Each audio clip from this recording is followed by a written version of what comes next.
네, 안녕하세요. 여러분들의 지구학 성적의 반전을 가져다주는 식스센스 지구학의 이윤식입니다.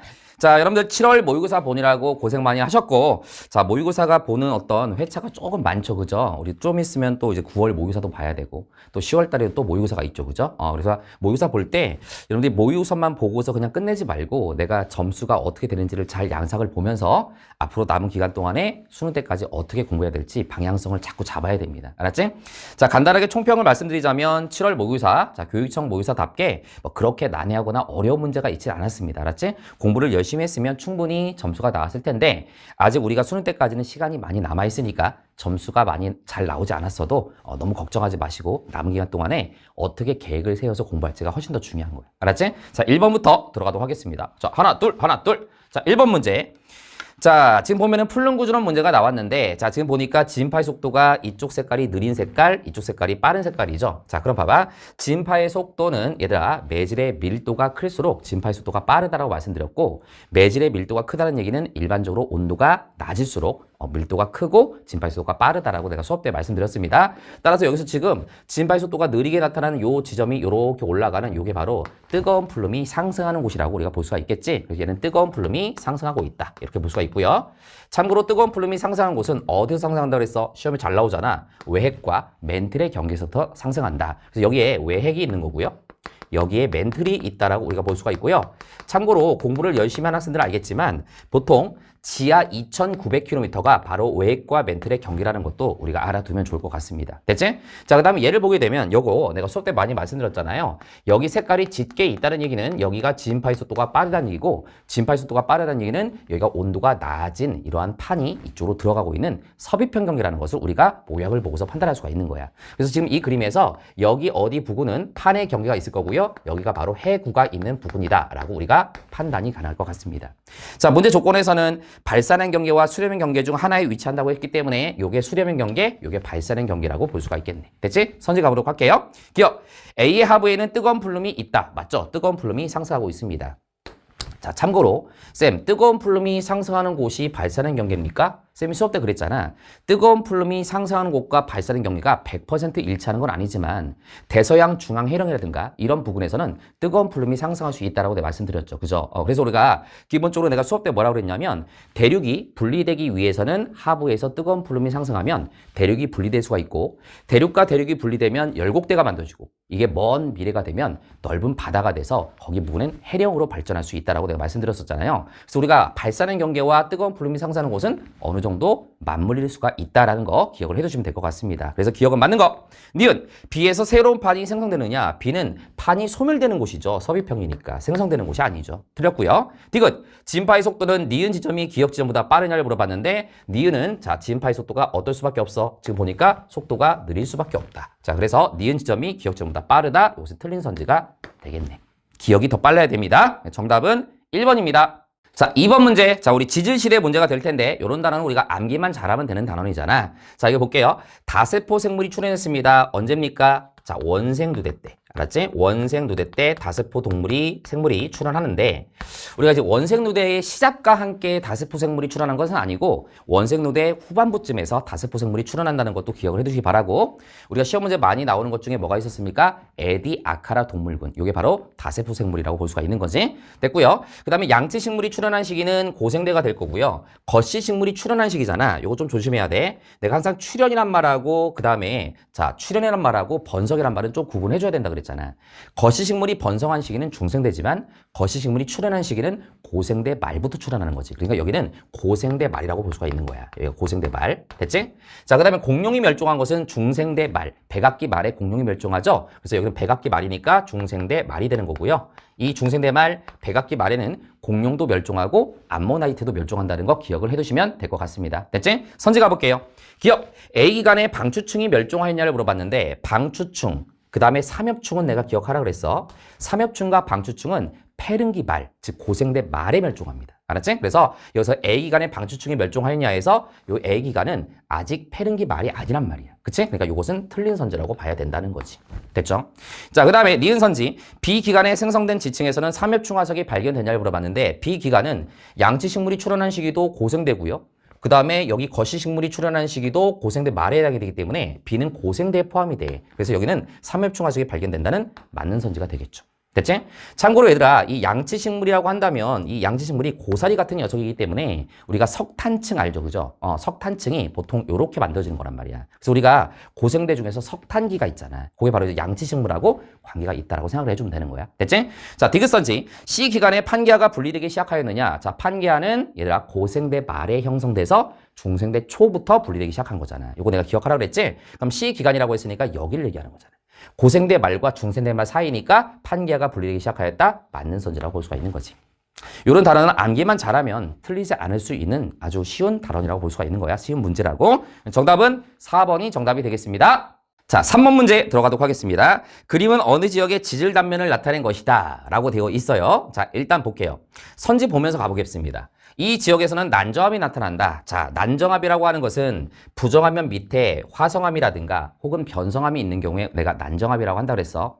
그럼 지금 이 그림을 봤을 때 여기 2가 화성암인데 지금 이 화성암이 원래 이렇게 위에까지 형태가 있었어야 되는데 여기 딱 잘린 느낌이 들잖아. 요게 바로 난정압을 얘기하는 거잖아. 그치? 그래서 난정압 나타나죠? 맞습니다.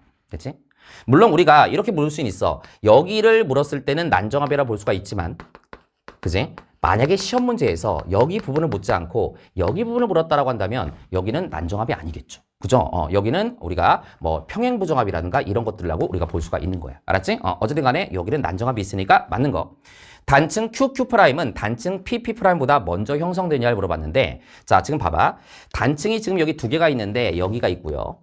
그치? 또 어디가 있냐면 PP' 여기가 있습니다. 그치? 그럼 봐봐.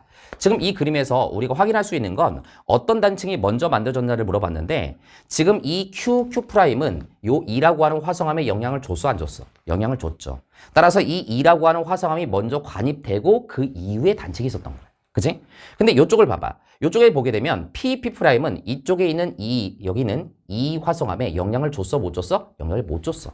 그 말은 이 단층이 먼저 발생이 되고 2가 관입이 됐다는 얘기가 되는 거잖아요. 그치? 따라서 QQ'은 요 2보다 나중이고 PP'은 요 2보다 더 먼저기 때문에 자, QQ'은 PP'보다 먼저 형성되었다. 이것은 틀린 선지가 될 수밖에 없다. 됐지? 이렇게 차분하게 풀면 되는 거야.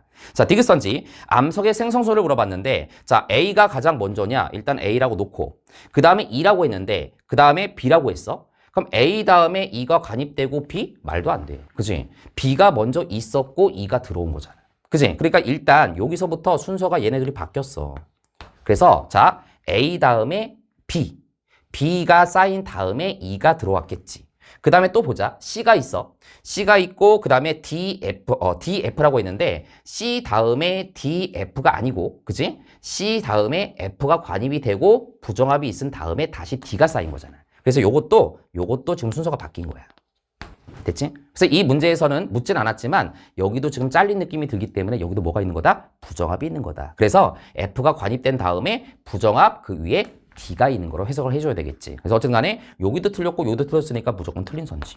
차분하게 풀면 충분히 풀 수 있을 만한 문제였습니다. 정답은 1번입니다. 자, 4번 문제. 자, 우리 판구조론 문제가 될 텐데, 자, 요 문제는 굉장히 좋은 문제입니다. 알았지?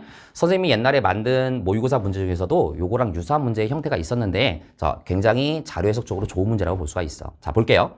자, 일단 이 문제는 뭐라고 봐야 되냐면 해석을 좀 잘해야 돼. A와 B가 있고 여기 판의 경계가 있는 거야. 그치? 자, 그런데 봐봐. 지금 여기서 나타내고 있는 이 그래프는 뭘 얘기하는 거냐면 요 A 지점이 자, 거기 문제 조건에서 2022년까지라고 했어. 그지? 2022년까지라고 했는데 이런 얘기야. 지금 이 A점이 이 가에서 현재 2022년이라고 가정한다면 알겠지? 만약에 이때가 2022년이라고 가정한다면 요 현재 2022년의 기준을 이 지점을 기준으로 했을 때 이 이전에 요거에 대해서 어느 쪽에 쓰는 걸 나타내는 거야. 그러니까 무슨 말이냐면 자, 봐봐. 자, 여기 부분에서 여기 있죠. 그럼 무슨 말이냐면 여기 0이 되는 지점을 요렇게 연결하면 이 0이 되는 지점은 자, 여기가 바로 현재 요 A가 있는 지점이라고 볼 수가 있는 거야. 그럼 현재 A가 있는 지점에 대해서 어느 쪽에 있었단 얘기야? 과거에는 동쪽에 있었단 얘기야. 그럼 요거에 대해서 현재 여기가 있는 지점에 대해서 과거에는 동쪽에 이렇게 있었다고요. 이해되는 무슨 말인지? 그러면서 얘가 시간이 지나가지고 이쪽으로 이렇게 가서 현재는 A점이 2022년에는 여기쯤에 있는 상태라고 우리가 볼 수가 있는 거지. 따라서 우리가 동서 방향으로 봤을 때는 과거부터 현재까지 서쪽으로 이런 식으로 갔다라고 우리가 볼 수가 있는 거야. 자, 납득됐죠? 무슨 말인지? 자, 그럼 봐봐. B 같은 경우는, B는요, 자, 현재가 이제 0이라고 봤을 때, B의 지점을. 그지? 얘는 현재 지점에 대해서 과거에 어느 쪽에 있었어? 서쪽에 있었어. 그럼 현재 B가 2022년이라고 했을 때, 요거에 대해서 서쪽에 있었어. 그럼 서에서 동쪽으로 이렇게 간 거야. 이런 의미가 되는 거지. 됐지? 자, 그 다음에 남북방향도 보자. 남북방향도 같은 방법으로 따져주면, 남북방향은 B 같은 경우는, 자, 여기서 0이 되는 점을 요렇게 연결하면 여기 딱 맞물리는 거잖아. B는, 자, 현재에 대해서, 자, 어느 쪽에 있었어? 남쪽에 있었어. 남쪽에 있었으니까, B는 현재에 대해서 남쪽에 있었으니까 이런 식으로 이렇게 북쪽으로 올라간 거야. 남쪽에 있었다가. 이렇게 되는 거지. 자, 얘도 마찬가지. A도 현재에 대해서 남쪽에 있었다가 점점점 위로 올라가서 현재는 여기로 온 거야. 그러니까 현재보다 남쪽에 있었다가 위로 올라가서 이렇게 온 거야. 이런 식으로 우리가 판단할 수가 있는 거지. 근데 쌤이 화살표를 요 노란색보다 요 노란색을 조금 더 크게 그린 이유는 뭐냐면 B보다 A가 같은 시간 동안에 얘가 위치가 변한 정도가 더 가파르게 변하고 있으니까 더 많이 이동을 했다라고 볼 수가 있는 거잖아. 남북방향으로 봤을 때. 그럼 결국 내가 이렇게 했으니까 결국 뭐냐면 아, 요거는 동서방향, 요거는 남북방향이니까 벡터 합에 의해서 이런 식으로 간 거야, A는. 그지? 얘는요, 이런 식으로 간 거야. 이런 느낌으로 볼 수가 있는 거지. 그럼 요 판의 경계는 당연히 두 판이 뭐하고 있어? 벌어지고 있으니까 무슨 경계야? 발산 경계다. 이렇게 판단이 가능한 거야. 됐지? 선지 가볼게요. A는 북동쪽으로 이동하였냐를 물어봤습니다. 자, A는 무슨 쪽으로? 북서쪽으로 이동했습니다. 북동쪽이 아니라 틀렸습니다. A와 B 사이의 거리는 점차 가까워진 게 아니라 점차 멀어졌습니다. 그럼 정답은 D밖에 안 되겠네. 자료적으로 굉장히 좋은 문제인데 선지는 그렇게 어렵지 않았어. D급 볼게요. 남북 방향의 평균 이동 속력은 A가 B보다 빠르냐를 물어봤는데 아까 쌤이 한 것처럼 남북 방향만 봤을 때는 누가 더 빨라야 돼? A가 B보다 빨라야 돼. 그래서 A가 B보다 그래프의 길이가 더 가파르게 올라가고 있으니까 더 빠르다. 그래서 조금 맞는 선지가 된다는 얘기. 됐지? 그래서 정답은 D급이 정답이니까 2번입니다. 자, 5번 문제에 들어가겠습니다. 자, 이런 문제는 우리가 기출에서 여러 번 봤던 문제라서 쉬운 문제였죠? 자, 퇴적구조라고 했어요. 퇴적구조란 말이 시험에 나오면, 자, 우리가 점이측리, 그 다음에 사측리, 그 다음에 건열, 그 다음에 연은 이 네 가지 중에 하나라고 생각하면 되겠지.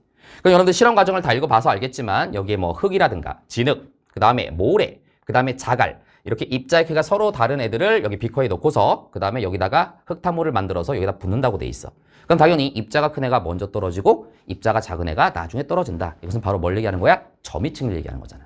복습을 살짝 해보면 점이층은 주로 대륙분 근처에 퇴적물들이 쌓여 있다가 대륙의 사면을 따라서 물과 함께 빠른 속도로 흘러내리게 되는데 이러한 현상을 저탁류라고 한다고 했었고 이때 입자가 큰 애가 중력의 영향을 많이 받기 때문에 무거워서 더 먼저 떨어진다. 그래서 입자가 큰 애가 아래쪽에 쌓이고 위쪽으로 갈수록 작은 입자가 쌓이는 이러한 구조를 우리가 뭐라고 한다? 점이층이 구조라고 한다고 그랬잖아. 주로 어디에 쌓여? 대륙 대에 주로 쌓이는 거지. 그래서 수심이 조금 깊은 곳의 환경이다. 이렇게 정리하면 되겠고요. 기억은 당연히 그래서 맞는 선지. 자, 니은 선지. 이 퇴적 구조를 이용하여 지층의 역전 여부를 판단할 수 있다. 점이층리뿐만 아니라 우리가 배우는 퇴적 구조를 통해서 역전 여부를 다 판단할 수가 있는 거니까 맞는 거.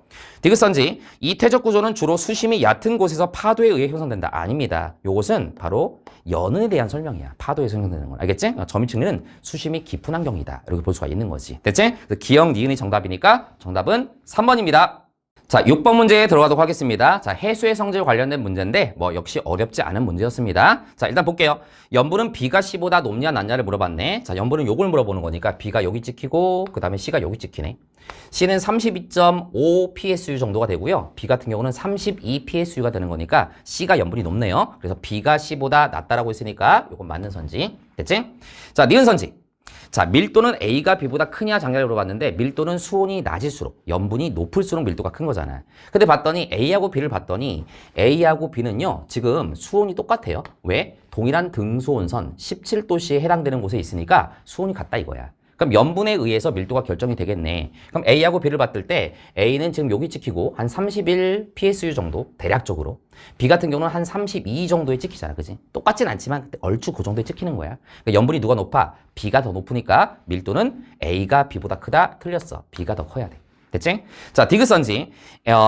수온만을 고려할 때 용존산소량을 물어봤는데 수온만을 고려한다고 한다면 용존산소량은 바로 기체의 용해도라고 내가 수업 때 말씀드렸고 수온이 낮을수록 용존산소량이 높다라고 내가 수업 때 누누이 강조했습니다. 자, 그럼 C를 볼게요. 자, C를 보게 되면 수온을 봤을 때 C는 자, A, B에 비해서 수온이 딱 봐도 어때? 가장 높지. 그 수온이 가장 높기 때문에 용존산소량은 수온만을 고려했을 때 C가 가장 어때야 돼? 낮아야 된다. 그래서 이거는 틀린 선지가 된다는 얘기가 되는 거야. 알았지?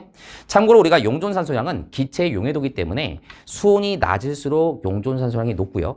염분이 작을수록, 염분이 낮을수록 용존산소량이 높다라고 볼 수가 있어요. 근데 보통 일반적으로 수온만을 고려할 때는 수온만을 가지고 따져주면 된다는 얘기가 되는 거지. 됐지? 자, 그래서 자, 기억만 맞으니까 정답은 1번입니다.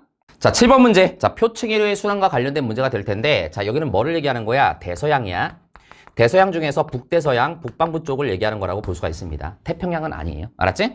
자, 그럼 어쨌든 간에 북방부에서는 얘들아 아열대 순환이 무슨 방향이죠? 시계 방향이고, 남방부에서는 아열대 순환이 반시계 방향이기 때문에 여기서는 이런 식으로 시계 방향으로 아열대 순환의 표층해류의 순환이 나타나게 될 것이다. 자, 그렇다면 여기서 이렇게 올라가는 요 해류는 바로 뭐가 될 것이다? 난류가 되는 거고요. 참고로 얘가 뭐였죠? 멕시코 만류였습니다. 알았지? 태평양이라고 한다면 여기가 쿠로시오 해류가 되는 거고요. 대서양이라고 한다면 멕시코 만류가 되는 거지.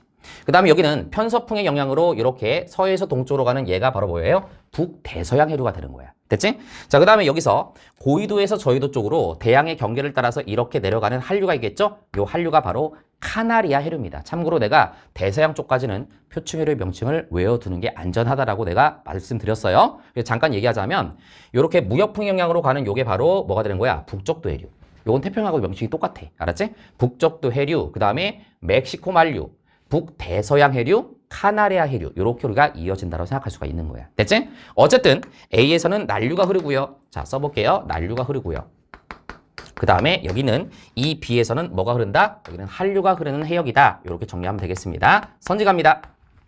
기억선지. 표층 수온은 B에서가 A에서보다 높냐를 물어봤어. 자, 표층 수온은 당연히 B에서가 A에서보다 낮아야 되겠지. 그냥 틀린 선지. 됐지? 자료로 해석할 때도 지금 보면은 요 A가 찍힌 지점은 요 등수 온선보다 더 아래쪽에 있으니까 얘는 요 등수 온선의 수온보다도 더 높은 거야. 근데 여기는 요 B는요, 요 등수 온선보다도 더 위쪽에 있잖아. 그러니까 얘는 수온이 더 낮은 거야. 그치? 기본적으로 요 등수 온선 1번보다 2번, 2번보다 3번, 3번보다 4번 이런 식으로 갈수록 더 고위도 쪽에 있는 등손선이 되기 때문에 표층손이 낮은 거라고. 알았지? 그러니까 우리가 자료로 봤을 때도 이쪽이 높고 이쪽이 낮음을 알 수 있고 여기는 난류가 흐르고 여기는 한류가 흐르기 때문에 동일 위도에서 A는 B보다 표층손이 높을 수밖에 없다. 이렇게 판단이 가능한 거야. 자, 됐지? 기억은 틀린 거. 자, 니은 선지.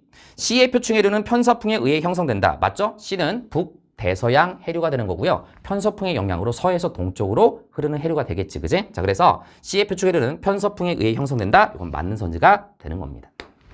됐지?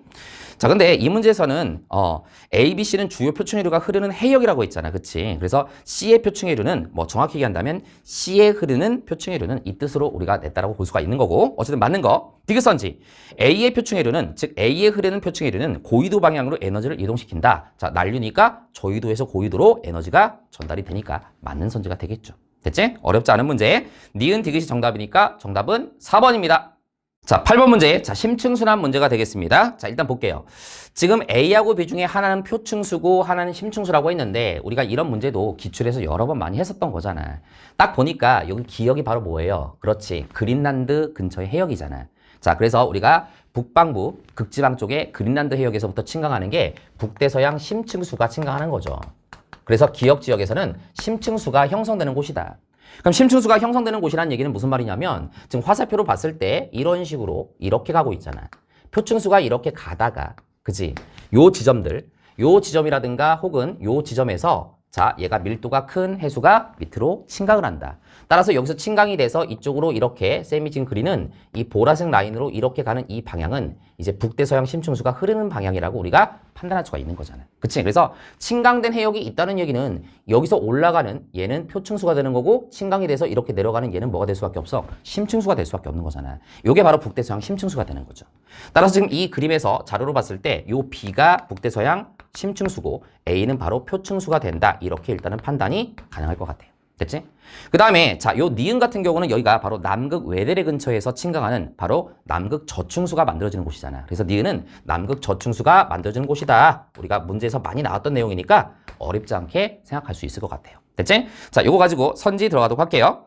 해수의 평균 이동 속도를 물어봤는데 당연히 표층수가 심층수보다 어때? 빨라야 됩니다. 그래서 A가 B보다 빠르다고 했으니까 표층수가 심층수보다 빠르다 맞는 거. 자, 자, 니은 선지. 기역에서 형성되는 수계. 기역에서 형성되는 수계는 뭡니까? 북대서양 심층수를 얘기하는 거지. 그치? 얘는 주로 대서양 적도 부근에서 용성한다. 자, 요거 조금은 여러분들이 고민을 했었을 수 있을 만한 선지였는데 쌤이 수업 때 니네한테 뭐라고 그랬냐면 북대서양 심층수는 북극 근처 그린란드 해역에서부터 침각을 해서 얘가 적도를 통과해서 남반부 어디까지 흐른다 그랬었죠? 60도 S 정도까지 흐른다 그랬었어. 그러니까 여러분들이 자 적도 부근에서 용승한다가 조금 애매하다고 하더라도 대서양의 적도 부근은 절대로 될 수 없어. 적도를 통과해서 남반부 S까지 60도 S 정도까지 내가 흐른다 그랬잖아. 그러니까 요거는 무조건 틀린 거야. 참고로 북대서양 심층수는요. 자 얘가 계속 순환을 하다가 주로 용승이 되는 곳은 어디냐면 인도양이라든가 태평양 쪽에서 주로 용승이 일어난다고. 그래서 우리가 어쨌든 적도는 따뜻한 곳이니까 여기서 밀도가 작아져서 용승을 할 수 있을지 않을까라고 생각을 하더라도 대서양 적도는 무조건 안 된다고. 알았지? 무조건 북대서양 심층수는 여기서 침강해가지고 적도를 통과해가지고 60도 S 정도까지는 가야 된단 말이야.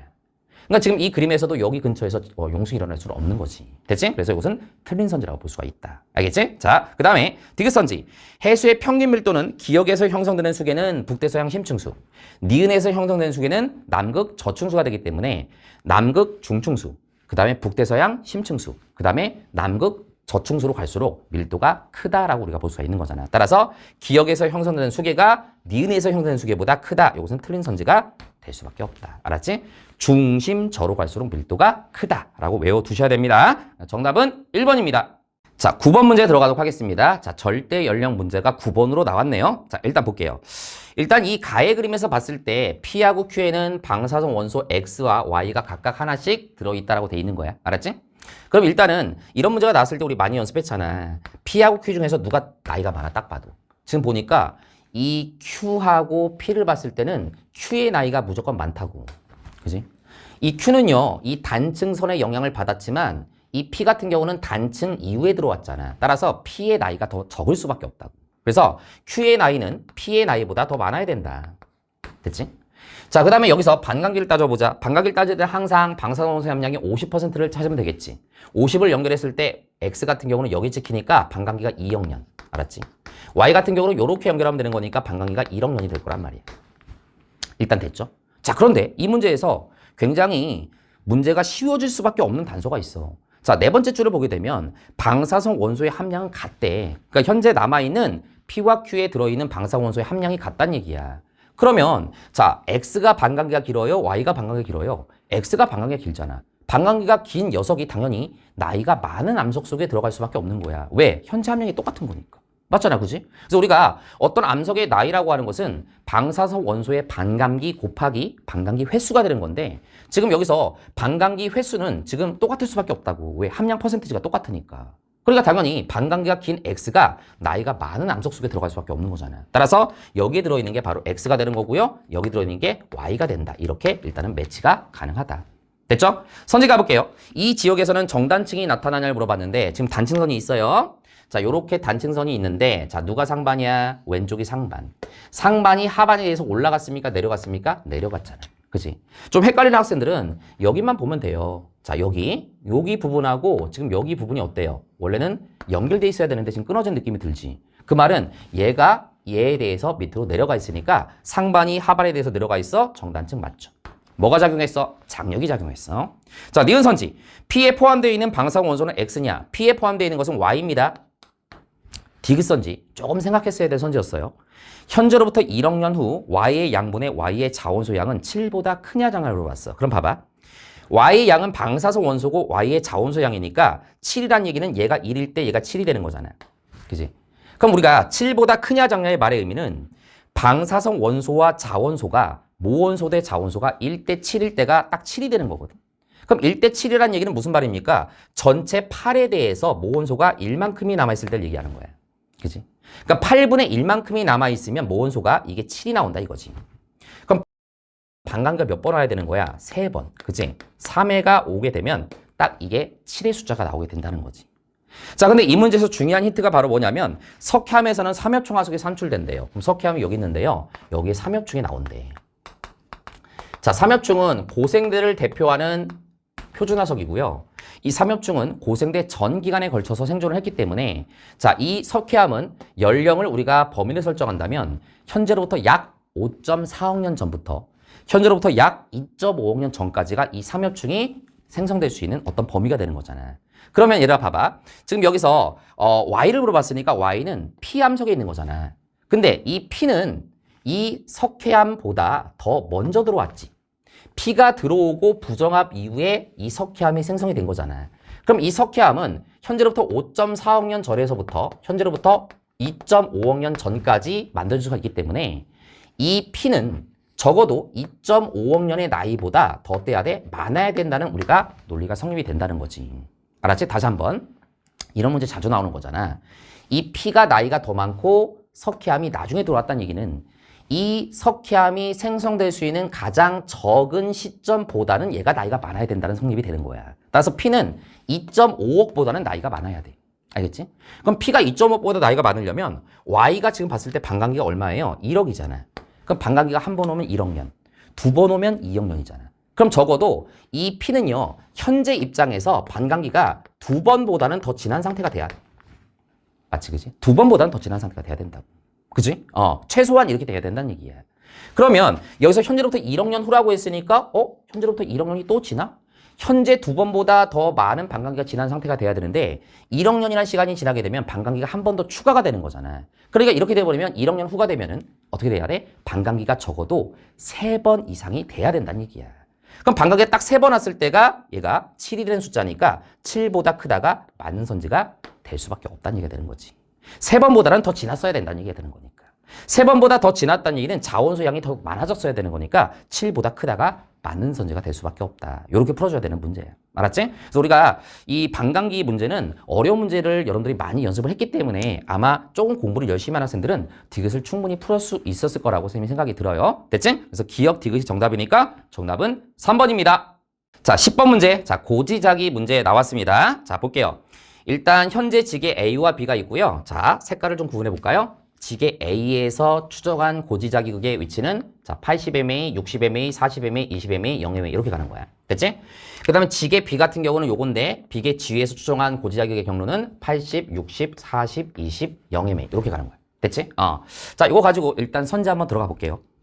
80MA의 A는 B보다 고위도에 위치하였느냐. 자, 보세요. 우리가 같은 동일한 80MA를 비교하는 건데 얘는 여기서부터 여기까지가 80MA의 고지의 그의 위치와 현재 지계 사이에 뭐야? 거리지. 정확히는 각거리. 자, 얘 같은 경우는 80MA부터 현재 지계 사이의 각거리가 요만큼이지. 자, 그러면 이때 누가 더 가까웠는지를 생각하면 되는데 자, 느낌적인 느낌으로 자, 요거보다 요게 더 가깝지 않니? 그치? 그럼 요거보다 요게 더 가깝다는 얘기는 이때가 더 어느 위도였다는 얘기야? 고위도였다는 얘기잖아. 그치? 항상 우리가 어떤 시기 고지자기 극의 겉보기 위치와 현재 지계 사이의 거리는 바로 그 시기 진북과 지계 사이의 거리하고 같은 거잖아. 그럼 이 당시에는 진북과의 거리가 요 정도였는데 얘는 지계 B 같은 경우는 요 정도였으니까 이때가 진북과의 거리가 더 가까웠고 이때가 더 고위도고 따라서 얘가 얘보다 더 고위도에 있었고 지계 B가 고지자기 복각이 더 클 수밖에 없는 거야. 크기가. 됐지? 자, 그래서 80MA의 A는 B보다 고위도에 위치하냐고 했는데 이것은 틀린 선지. 그치? 근데 쌤, 이것을 그냥 느낌적인 느낌으로 이 길이가 더 길어 보이고 이 길이가 더 짧아 보인다로 그냥 퉁쳐도 됩니까? 자, 어차피 설명할 거야. 잘 봐봐. 그럼 봐봐. 쌤이 옛날에 수업 때 얘기한 적이 있었는데 이렇게 생각하면 돼요. 봐봐. 이 간격이 경도와 위도의 간격이 30도씩이라고 문제에서 제시를 했잖아요. 그죠? 그럼 봐봐. 여기서 요게 30도, 요게 30도니까 요 간격은 얘들아 지구 중심으로부터 이루는 각, 이걸 내가 각거리라고 한다 그랬었는데 이 각거리가 60도가 되는 거잖아. 그럼 여기서 요까지가 각거리 60도야. 두 칸이니까. 그지? 그럼 여기는 한 칸, 두 칸이니까 여기서부터 여기까지가 각거리 60도가 되는 거야. 그치? 그러니까 지금 여기서 보라색으로 다시 한번 표현해 볼게요. 요 각거리와 요 각거리가 같은 거야. 그럼 요거보다 요게 더 짧으니까 당연히 요 길이가 더 짧을 수밖에 없는 거지. 그치? 자, 그런데 자, 쌤이 뭐라고 했냐면 요건 알아두고 가자. 이게 성립이 되는 이유가 여기 두 칸과 여기 두 칸의 각거리가 똑같다는 게 성립이 되는 이유는 여기는 적도를 기준으로 해서 잰 경도이기 때문에 요거는 요거하고 똑같은 거예요. 이해됐니? 옛날에 이런 문제 있었잖아. 자, 봐봐. 만약에 지게가 여기에 딱 찍혀 있다고 해보자. 그럼 내가 기출문제에서 풀어준 적이 있었는데 여기 딱 찍혀 있으면 여기서부터 여기까지도 자, 각거리가 몇 도? 90도. 그지? 여기서도 여기까지도 각거리가 몇 도가 된다? 90도가 되는 거예요. 왜? 여기는 적도를 따라서 잰 각이기 때문에 요 각거리와 이 위도선의 각거리는 이때는 똑같은 거예요. 그럼 여기도 90도고 여기도 90도가 되는 거라서 과거 우리 기출문제에서 지구학 2에 나오긴 했지만 이렇게 돼버리면 여기서부터 여기까지의 거리, 여기서부터 여기까지의 거리, 여기서부터 여기까지의 거리가 전부 다 어떻다 그랬어? 전부 다 같아진다 그랬잖아. 근데 지금 이 문제는 지게가 여기 있는 게 아니라 여기 있는 거야. 그러니까 지게는 여기 있는 거고요. 어쨌든 간에 적도를 기준으로 해서 잰 경도의 각거리하고 그 다음에 위도의 각거리는 같을 수밖에 없는 거예요.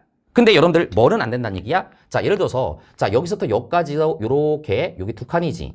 그럼 여기서부터 여기까지의 길이와 여기서부터 여기까지의 길이가 같으냐? 이건 아니란 얘기야. 이건 안 된다는 얘기야. 알겠지? 무슨 말인지. 그래서 우리가 위도의 각거리하고 똑같은 각거리가 나오기 위해서는 경도를 따라 잴 때는 적도선을 따라서 잰 각거리만 같을 수밖에 없는 거예요. 알았지? 무슨 말인지. 그래서 지금 여기서부터 여기까지가 60도 각거리, 여기서부터 여기까지도 60도 각거리라고 볼 수가 있는 거지. 근데 얘는 60도 각거리가 나오지만 얘는 여기서부터 여기까지니까 얘가 더 가까웠다. 이런 판단이 가능한 거야. 됐지? 무슨 말인지. 자, 됐어요. 기억은 틀린 선지. 니은 A에서 구한 고지적의 복각의 절대값은 60m일 때가 20m일 때보다 크냐를 물어봤는데 자 일단 살짝 지워볼게요. A에서 60m이면 어디를 얘기하는 거냐면 여기니까 한 요 정도의 각거리야. 그치? 그 다음에 20m이면 어디를 얘기하는 거냐면 한 여기니까 요 정도의 각거리야. 그럼 당연히 요 길이보다 요 길이가 길 수밖에 없지. 그러니까 당연히 언제가 더 저위도야? 20m일 때가 더 저위도고 60m일 때가 더 고위도에 있었단 말이야. 지게 A가. 그러니까 당연히 지게 A 입장에서는 60m일 때가 더 고지적의 복각의 절대값이 클 수밖에 없겠지. 자, 그래서 자, 요거는 맞는 순서가 되는 거예요. 이때 좀 조심해야 될 것은 뭐냐면 특정 시기에 적도를 통과할 수도 있는 거잖아, 지게가. 그러니까 무슨 말이냐면 지금 여기서부터 여기까지가 바로 북극에서부터 적도까지의 각거리가 되는 거니까 노란색이건 녹색이건 이 길이보다는 다 짧잖아. 그러니까 이때도 어쨌든 이 지게는 북반구에 있었고 이때도 어쨌든 무슨 구에 있었어? 북반구에 있었다는 거지. 둘 다 북반구에 있었는데 이 노란색의 선이 더 짧으니까 이때가 더 고위도였다. 이렇게 판단이 가능한 거야. 알았죠? 무슨지 됐고요. 디귿선지 B의 평균 이동속도를 물어봤는데 내가 이동속도 문제 나오면 어떻게 하라고 그랬어? 요 고지자기 극, 시기별 고지자기 극의 이 강력을 보면 된다 그랬잖아. 그치? 우리가 굳이 이것을 다 맞춰가지고 따질 필요는 없다. 그럼 문제에서 뭐라고 됐어요? 60에서 40이니까 60에서 40이면 요만큼 간격이. 그 다음 80에서 60이면 어딥니까? 80에서 60이면 요만큼. 당연히 80에서 60이 60에서 40보다 지게의 이동 거리가 더 많을 수밖에 없는 거잖아요. 그럼 시간은 똑같은데 이때가 이동 거리가 더 많았으니까 80에서 60이 더 빨랐다라는 결론이 나오게 된다는 거죠. 됐지? 자, 그래서 이것은 틀린 선지. 그렇게 어려운 문제는 아니었지만 여러분들 쌤이 옛날에 그 기출 테크트리에서 기출문제 지구학 2에 나왔던 문제를 내가 풀어줬던 걸 다시 한번 상기 한번 시켜주시기 바라고 아까 쌤이 얘기한 것처럼 우리가 기본적으로 이 위도의 한 칸이 30도라고 했을 때 경도 한 칸이 똑같은 각거리가 되기 위해서는 적도에서만 성립이 되는 거예요. 적도에서만. 알았지? 요런 데서 요게 30도라고 해서 요게 각거리가 30도는 아니란 얘기지, 선생님 말이에요. 알겠지? 그것을 꼭 기억을 해두시기 바랍니다. 됐죠? 정답은 2번이 정답이 되겠습니다. 자, 11번 문제. 자, 온대저기압 문제가 될 텐데, 뭐 이것도 우리가 기출에서 많이 봤던 문제 내용이죠. 자, 북반구라고 되어 있습니다. 그럼 봐봐. 지금 봤을 때 항상 우리가 전선이 통과되기 전후를 기점으로 했을 때 기온이 급변하잖아. 그지? 그래서 여기 등온선이 나와 있는데 등온선이 조밀하게 돼 있다는 얘기는 그 근처가 기온이 급변한 구간이라는 얘기야. 따라서 여기서 이런 식으로 대략적으로 이렇게 그으면 여기 바로 전선이 있는 곳이다. 대략. 응?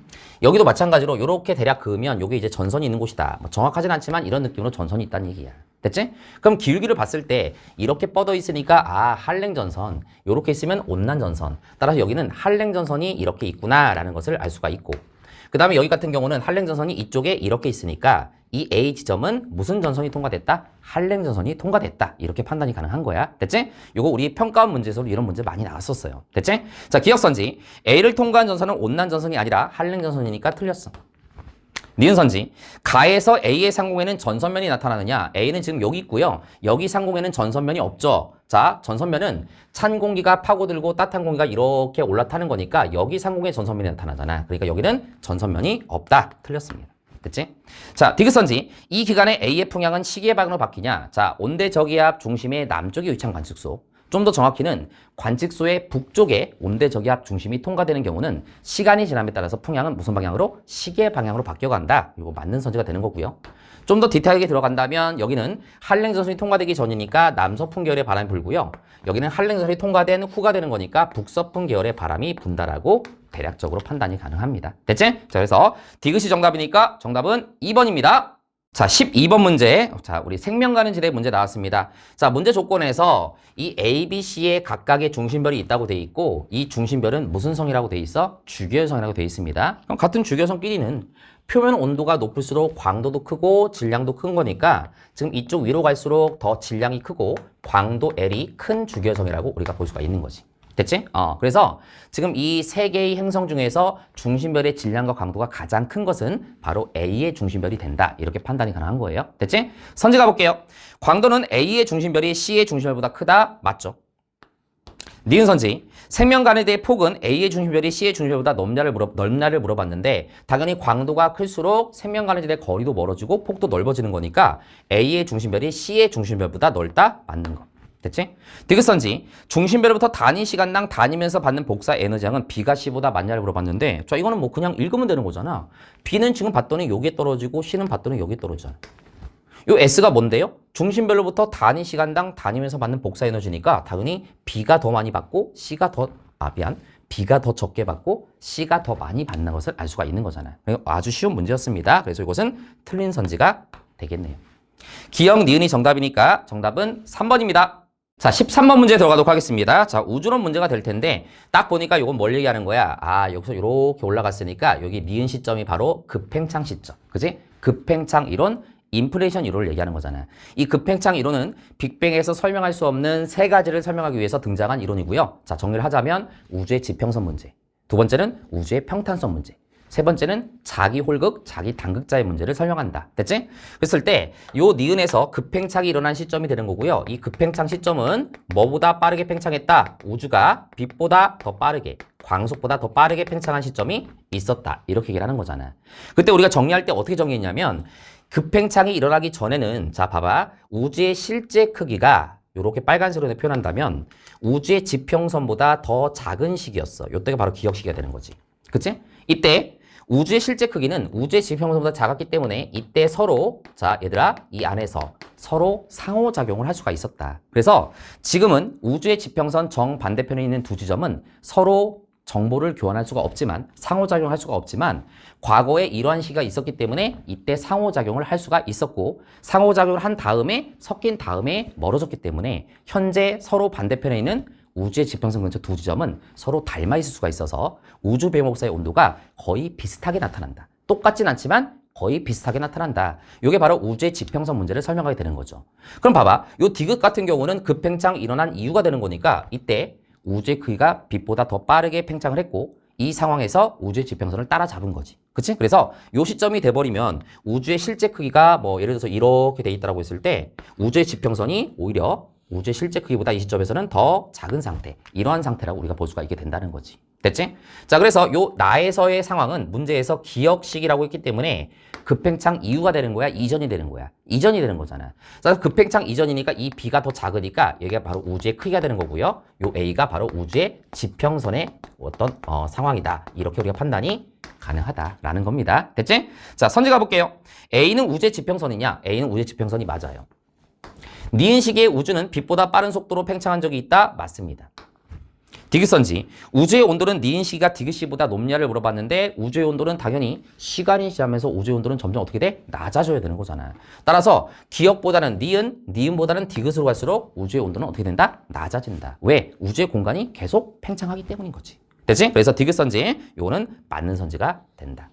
자, 14번 문제. 자, 우리 태풍 문제입니다. 자, 가는 우리나라에 영향을 준 어느 태풍의 이동 경로. 나는 이 태풍의 중심 기압과 최대 풍속을 얘기했는데요. 자, 지금 볼게요. 얘가 이렇게 가면서 점점점 세력이 약해져서 여기서 뭐 하고 있어? 소멸이 되고 있으니까. 아, 태풍은 세력이 약해질수록 중심 기압이 어떻게 돼야 돼? 높아져야 되는 거잖아. 그래서 우리가 시간이 지나면서 점점점 높아지는 쪽으로 이렇게 가고 있는 얘가 A가 바로 뭐가 된다? 중심 기압이 된다, 태풍이. 알았지? 그럼 B는 최대 풍속이 된다. 이렇게 볼 수가 있겠죠. 당연히 기압이 점점 높아진다는 얘기는 중심 기압이 높아지니까 세력이 약해지는 거고 세력이 약해지면 최대 풍속은 점점점 감소할 수밖에 없겠죠. 이러한 경향으로 판단이 가능하다. 선택할게요. A는 최대 풍속이냐? 아닙니다. 기압입니다. 태풍의 세력은 9일 15시. 자, 9일 15시면 어딥니까? 여기죠. 자, 그 다음에 10일 15시 여기입니다. 그럼 이때보다 이때가 중심기압이 더 높아져 있으니 당연히 태풍의 세력이 이때가 더 약해야 되는 거야. 됐지? 그래서 니은 선지, 요거는 맞는 선지. 자, 그 다음에 태풍의 영향을 받는 동안 P 지역은 위험 반응에 위치하냐를 물어봤는데 지금 P는 태풍의 진행 경로 왼쪽에 있으니까 무슨 반원? 안전 반원에 위치하고요. 시간이 지나면서 풍향은 무슨 방향으로 바뀐다? 시계 반대 방향으로 바뀌어간다. 그래서 디귿 선지, 이것은 틀린 선지. 아주 쉬운 문제였습니다. 니은이 정답이니까 정답은 2번입니다. 자, 15번 문제. 자, 기후변화 외적 요인 문제가 나왔네요. 자, 여기서 뭐가 바뀌었다고 돼 있어? 자전축의 경사각과 세차운동 두 개가 바뀌었다고 돼 있는 거야. 그럼 우리가 20률은 고려할 필요가 없겠네. 그럼 일단은 지구 자전축의 경사각이 이렇게 바뀌어가고 있고요. 그 다음에 요거 잘 봐야죠. 북방부가 여름일 때 지구의 공전궤도상에 위치라고 돼 있어. 자, 현재는 얘들아 북방부가 여름철일 때 무슨 점에 있죠? 지구는 원일점. 왜요? 둬야 된다고 그랬지? 북방부가 겨울철일 때 현재 지구는 근일점에 위치합니다. 그래서 지금 이 자료를 보더라도 현재를 보게 되면 이렇게 연결하면 무슨 점에 있어? 원일점이 있다는 것을 확인할 수가 있는 거잖아요. 됐지? 그럼 무슨 말이냐면 결국 이것은 세차 운동에 의해서 이렇게 변화가 된 건데 여기, 그지? 그 다음에 여기 있을 때가 이 그림에서 이 세 포인트가 결국은 북방구가 여름철일 때 지구가 어디에 존재한다? 원일점에 존재한다는 얘기야. 따라서 우리가 지금 여기서부터 여기까지가 바로 뭐가 된다? 세차 운동의 한 주기가 되는 거고 다시 여기서부터가 세차 운동의 한 주기가 된다는 것을 알 수가 있는 거잖아요. 당연하잖아. 그치? 원일점일 때 북방구가 여름철이 되는 거니까 여기가 동일한 한 바퀴씩 돌았다라고 볼 수가 있는 거야. 따라서 여기서부터 여기까지가 약 26,000년, 여기서부터 여기까지도 약 26,000년이 걸렸다라고 우리가 볼 수가 있게 된다는 거지. 납득되죠? 무슨 말인지? 자, 선지 갑니다. 기억선지, 세차운동 주기는 자전축의 경사각 변화 주기보다 기냐를 물어봤는데 세차운동의 주기는 요 정도씩 가고 있는 거고요. 자전축의 경사각의 주기는 요때가 가장 컸다가 다시 요때가 가장 큰 거니까 자전축의 경사각의 변화가 더 긴 주기를 갖는다는 것을 알 수가 있는 거야. 그리고 쌤이 수업 때도 말씀드렸지만은 우리가 기후변화 요인 중에서 20률의 변화가 주기가 가장 길고요. 약 10만 년. 그 다음에 자전축의 경사각이 약 4만 1000년. 알겠지? 그 다음에 세차운동의 주기가 약 2만 6천년으로서 세 개 중에서 세차운동의 주기가 가장 짧다라고 내가 상식적으로 알아두면 좋다 그랬습니다. 어쨌든 이 문제는 자료상으로 봤을 때 이렇게 되는 거니까 기억은 일단 틀린 선지. 자, 니은 선지. 우리나라의 기온 연교차는 니은일 때가 기역일 때보다 크냐를 물어봤는데 내가 이런 식의 문제가 나오면 자전축의 경사각만 보고서 판단해도 결과치는 동일하게 나올 수밖에 없다라고 내가 여러 번 얘기했었잖아. 지금 봐봐. 우리나라 기온의 연교차니까 북방부 중위도를 얘기하는 거야. 그럼 니은일 때는 여기죠. 그럼 여기야. 자, 다른 색깔로 해볼까요? 여기. 경사각이 요 정도. 기역일 때는 여기니까 자, 여기 정도. 그럼 언제가 경사각이 더 큽니까? 니은일 때가 기역일 때보다 자전축의 경사각이 크니까. 자전축의 경사각이 크다는 얘기는 여름철 태양의 남중고도는 더 높고 겨울철 태양의 남중고도는 더 낮아서 연교차가 더 크다는 얘기잖아. 따라서 니은일 때가 기역일 때보다 크다? 일단 이건 맞는 선지. 이렇게만 풀고 넘어가도 된다는 거지. 근데 쌤은 해설하는 입장이니까 이것도 잠깐 얘기하자면 자, 니은일 때가 여기고 그치? 기역일 때가 여기잖아. 그러면 기역일 때는 현재하고 경사 방향이 똑같은 거야. 그치? 현재하고 경사 방향이 똑같은 거고요. 니은일 때는 현재하고 경사 방향이 반대인 거겠지.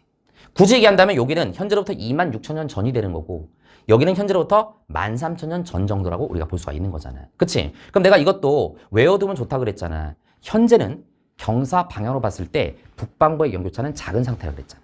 그치? 그러면 기역 시기는 현재하고 경사 방향이 똑같은 거니까 북방부 입장에서 연교차가 작은 상태고 니은 시기는 경사 방향이 반대인 시기니까 당연히 기역보다 니은 때가 연교차가 크다는 것을 우리가 알 수가 있는 거야. 그래서 요걸로 따지던 마찬가지가 되는 거다. 됐지? 혹시 몰라서 높아시면서 한마디만 더. 현재는 북방부가 여름철일 때 원일점에 있어. 그럼 여름이 태양과의 거리가 뭐니까 여름이 그렇게 더운 여름이 아니란 얘기지. 근데 경사 방향이 니은 시기는 현재와 반대인 시기니까 이때는 근일점에서 북방부가 여름철이잖아. 그럼 여름철인데 태양과의 거리까지 가까우니까 여름이 어떤 여름이야? 더 더운 여름이다. 따라서 이때가 현재보다 연교차가 크고 기역보다도 연교차가 큰 거다. 이렇게 볼 수가 있는 거지. 됐지? 자, 그래서 일단 맞는 선지.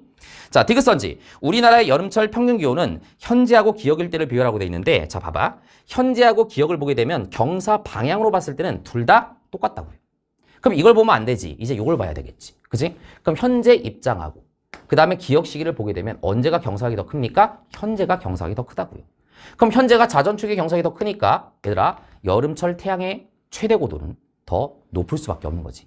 겨울철 태양의 최대 고도는 더 낮을 수밖에 없는 거잖아. 따라서 여기는 뭘 물어봤어? 우리나라 여름철이라고 했으니까 평균 기온은 현재가 기억일 때보다 태양의 최대 고도가 더 높으니까 기온이 더 높을 수밖에 없다. 이런 얘기가 된다는 얘기야. 됐지? 자, 그래서 니은 디귿이 정답이니까 정답은 4번입니다. 자, 16번 문제. 자, 별의 특성 문제 들어갔는데요. 선생님이 이번 모의고사도 난이도가 그렇게 높은 건 아니라고 얘기했던 이유가 이런 식의 문제가 사실은 평가원이었다고 한다면 별의 특성이기 때문에 계산한 문제가 다소 복잡한 문제 형태로 나올 가능성이 높은데 지금 이 교육청 모의고사는 이 문제도 그렇게 복잡한 문제가 아니었단 말이야. 그럼 일단 시간 압박은 좀 덜 하겠지, 그치? 그렇기 때문에 그렇게 어려운 어떤 난이도의 모의고사는 아니었다. 일단 볼게요. 별 A는 태양과 표는도가 같은데 반지름이 태양의 10배래. 그럼 무슨 말이야? 태양하고 표는도가 똑같은데 반지름이 태양보다 10배라는 얘기는 얘는 거성을 얘기하는 거구나, 거성. 쌤, 초고성은 안 됩니까? 문제 조건에 초고성은 없어요. 그리고 태양의 반지름이 10배 정도면 초고성이 되긴 힘들어. 이 정도면 거성이라고 봐야 된다는 거지. 됐지? 그럼 그림을 살짝 한번 그려볼게요. 자, 우리가 HR도를 살짝 한번 그려보겠습니다. 이런 식으로 HR도를 그리고 X축을 표면 온도라고 잡고 Y축을 쌤이 광도라고 잡아볼게요. 좌측 상단에서 우측 하단으로 떨어지는 여기가 무슨 라인? 주결 라인. 그러면 자, 태양이 대략 한 여기쯤 있다고 해보자. 태양. 여기가 태양의 위치라고 해보자. 태양은 현재 주결성이에요. 그랬을 때 자, 지금 이 문제대로 한다면 별 A는 태양과 표는도가 똑같아. 그럼 표는도가 똑같으니까 이렇게 그어. 그지? 근데 반지름이 태양의 10배야. 그럼 반지름이 태양의 10배라는 얘기는 봐봐. 우리가 광도 공식을 이용했을 때 광도 L은요. 반지름의 제곱에 비례하고 표는도의 4제곱에 비례하잖아. 근데 표는도는 태양하고 똑같은데 반지름이 10배가 된다는 얘기는 광도는 태양의 몇 배가 되는 거야? 100배가 되는 거야. 그치? 얘가 10배가 됐으니 반지름이. 제곱에 비례하는 거니까 광도는 태양 광도의 몇 배다? 100배다. 그치? 그럼 태양 광도의 100배니까 여기보다 광도가 100배 더 큰 여기 어딘가에 이렇게 찍히는 게 바로 요 A라고 하는 거성의 별이 되는 겁니다. 이런 얘기가 되는 거예요. 됐지? 자, 그 다음 볼게요. 별 B는 A와 광도가 같대요. A와 광도가 같아. 자, 그 다음에 표는도는 A의 2배래. 그럼 A하고 광도가 똑같대. 얘랑 광도 똑같으니까 H철도에서 Y축의 높이가 똑같은 거예요. 그 다음에 표면 온도는 A의 2배니까 얘보다 표면도가 높으니까 이쪽 어딘가에 찍히겠죠. 그러니까 여기 찍히는 요게 바로 누가 된다? B가 되고 얘는 아마도 주결성일 것이다. 쌤, 일로 이렇게 넘어갈 수도 있지 않습니까? 야, 일로 넘어가게 되면 이쪽에 찍히면 백색 외성이 돼야 되는데 백색 외성이 되려면 표면도가 좀 광도가 작은 쪽에 찍혀야 되잖아. 광도가 작은 쪽에. 그래서 아마도 얘는 주결성이라고 볼 수가 있는 거지. 그리고 확정적으로 볼 수 있는 것은 세 번째 거를 보면 돼. 자, 별 C는 B와 표현도가 같대요. 얘랑 표현도가 똑같아. 근데 광도는 B의 0.0001배래. 그럼 얘랑 표현도가 똑같은데 광도가 얘보다 훨씬 작은 거니까 여기 찍히는 얘가 당연히 뭐가 될 수밖에 없다? 백색 외성이 될 수밖에 없다. 이렇게 된다는 거지. 됐지? 자, 그리고 광도 계급을 살짝 써보면 A는 거성이니까 2나 광도 계급이 3 정도인데 3이라고 쓰고요. B 같은 경우는 주결성이 될 테니까 5고요. C는 백색의 석이니까 뭐가 된다? 광도 계급이 7 정도가 될 것이다. 이렇게 우리가 분석이 가능한 거야. 됐지? 물론 문제를 열심히 잘 풀어보고 공부를 열심히 하는 학생들은 굳이 이렇게 HR도에 찍어보지 않더라도 어느 정도 판단이 됐겠지만 쌤은 해설하는 입장이니까 이렇게 찍어본 거고요. 자, 그래서 이렇게 판단이 가능하다. 일단 써볼게요. 지금 여기다가 내가 거성이라고 썼는데 A가 거성, 그럼 B가 주결성, 됐지? 주자만 쓰고 C는 백색 외성, 이렇게 된다는 겁니다. 선지 갈게요. 광도 계급이 5인 것은 A냐를 물어봤는데 광도 계급이 5인 것은 주결성을 얘기하는 거고요. A가 아니라 B입니다. 틀렸어요. 니은 선지. 광도는 B가 태양의 100배냐를 물어봤습니다. 광도는 B가 태양의 몇 배냐를 물어봤는데 자, 아까 쌤이 잠깐 얘기한 것처럼 A는 태양의 몇 배였어요? 광도가 100배였지. 내가 여기서 아까 계산했잖아. A는 태양의 100배야. 근데 B는 A하고 광도가 똑같다라고 했으니까 B도 태양의 몇 배야? 100배죠. 맞는 거네. 됐지? 자, 그 다음에 디귿선지. 반지름은 C가 B의 0.01배냐를 물어봤어. 자, C가 B의 라고 돼 있어. 자, C는 요거고요. B는 요겁니다. 그치? 자, 근데 자, 봐봐. B하고 C는 뭐가 똑같죠? 표면 온도가 똑같아요. 그럼 광도 공식 써볼게요. 광도 L은 반지름의 제곱에 비례하고 표면 온도의 4제곱이라는데 얘네 둘은 표면 온도가 똑같아. 요게 같다고요. 그치? 근데 지금 물어봤을 때 뭘 물어봤냐면 반지름이 몇 배가 되는지를 물어봤는데 광도를 보게 되면 얘네들 광도의 차이를 봐야 되겠지. 그럼 B와 C는 자 0.0001배 차이가 나는 거잖아. 그치? 그러면 요 광도가 0.0001배 차이가 나는 거니까 요것은 제곱의 광도가 비례하는 거니까 얘는 뭐가 될 수밖에 없어? 0.01배가 될 수밖에 없는 거지. 됐지? 자, 그래서 이것은 맞는 선지가 되는 거다. 자, 어렵지 않은 문제였습니다. 차분하게 풀면 충분히 풀 수 있을 만한 문제였어요. 니은 디귿이 정답이니까 정답은 5번입니다. 자, 17번 문제. 자, 우리 엘니뇨 라니냐 문제가 나왔습니다. 자, 일단 이 문제는요, 우리가 수온약층이 시작되는 깊이, 그걸 분포를 나타낸 것이다라고 돼 있어요. 지금 보면은 색깔이 짙은 색으로 갈수록 수온약층이 시작되는 깊이가 깊어진다는 뜻이 되는 거거든. 그럼 봐봐. 일단 우리가 봤을 때 이쪽이 서태평양 쪽이고요. 그지? 이쪽이 동태평양 쪽이잖아. 항상 내가 엘니뇨 라니냐에서 태평양을 봤을 때는 웨스트가 동쪽, 그 다음에 이스트가 서태평양 쪽이라고 내가 조심하라고 말씀드렸었던 거잖아. 그치? 그럼 여기쯤이 중앙태평양 쪽이 될 거란 말이야. 됐죠? 그럼 여기도 쏠게요. 서태평양, 여기가 동태평양이야. 자, 그럼 우리가 봤을 때 일반적으로 있잖아. 엘니뇨 시기 때는요, 동태평양 입장에서 용승이 약해지고, 용승이 약해진다는 얘기는 따뜻한 해수층의 두께가 두꺼워지고, 그치? 혼합층의 두께가 두껍다. 이 말은 수온약층이 시작되는 깊이가 엘니뇨 시기 때는 동태평양 입장에서 깊어진다라고 내가 말씀드렸잖아요. 그럼 이 자료를 봤을 때 여기 부근, 동태평양 쪽을 보게 되면 여기 부분하고 여기 부분을 비교해 보면 어느 쪽이 더 하얀 색깔이 많이 나타나고 있습니까? 이쪽이 하얀 색깔이 더 많이 나타나고 있죠. 하얀 색깔이 더 많이 나타나고 있다는 얘기는 여기는 수온약층이 시작되는 깊이가 전반적으로 얕고 여기는 동태평양 입장에서 수온약층이 시작되는 깊이가 더 깊어진다는 얘기니까 요 자료가 바로 엘니뇨 시기의 자료고 요 자료가 바로 라니냐 시기의 자료다. 이렇게 일단은 판단이 가능할 것 같아요. 자, 그런데 자, 학생들이 약간 이제 이런 생각을 했을 수는 있을 것 같아.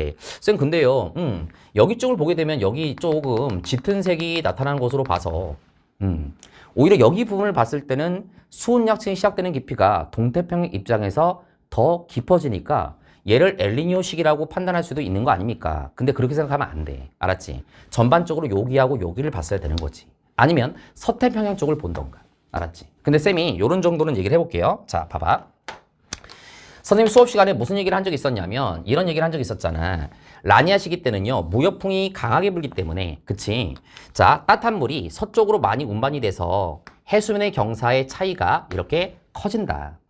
엘니뇨 시기 때는요, 자, 무역풍이 약해지기 때문에 서태평양과 동태평양의 해수면의 높이 차이가 작아지는 게 바로 엘니뇨 시기다.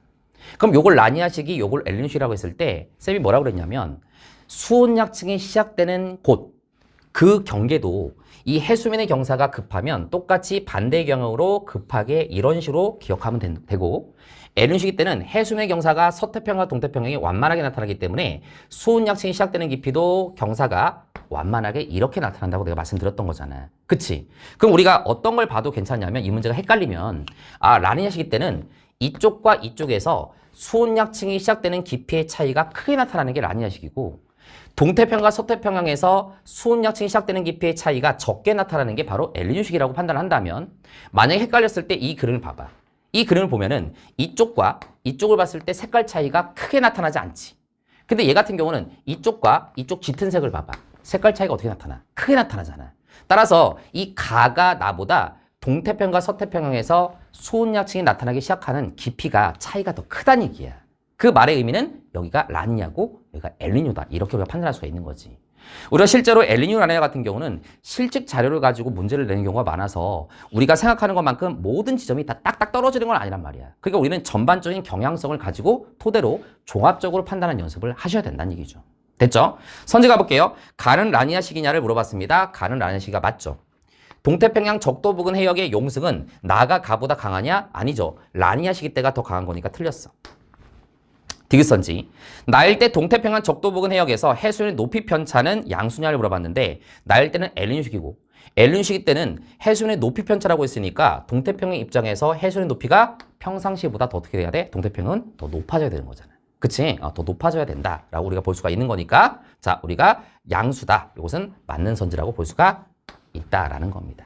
대체 무슨 말인지? 그래서 이 그림에서도 엘니뇨 시기가 요 시기를 얘기하는 거고 평상시 때는 약간 이 정도는 됐겠죠. 해수면 높이가 이런 식으로. 그치?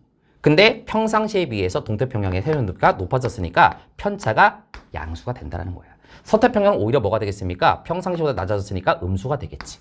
이렇게 되는 겁니다. 자, 그래서 맞는 선지니까 정답은 3번입니다.